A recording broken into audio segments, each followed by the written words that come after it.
So you'll notice when you're planting, it's just as easy to do your herbs in I've got a little wheelbarrow here of cilantro.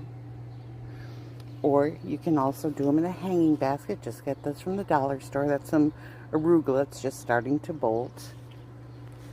And then the other thing that I do is I will put them right at the base of my tomato plants. So that's some basil that's coming up. And the standard method, I have a little herb area over here that has my basil, some tarragon, some German chamomile, and then this is the second year I started from seed both the chamomile and the oregano. So let me get on this side. You probably can see it just a little bit better.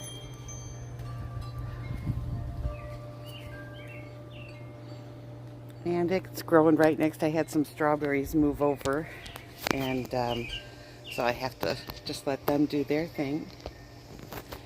And everybody lives very nicely together. And you'll see my cherry tomatoes coming to life over there. And then these little violets come back every year. I just let them drop their seed, and they come right back.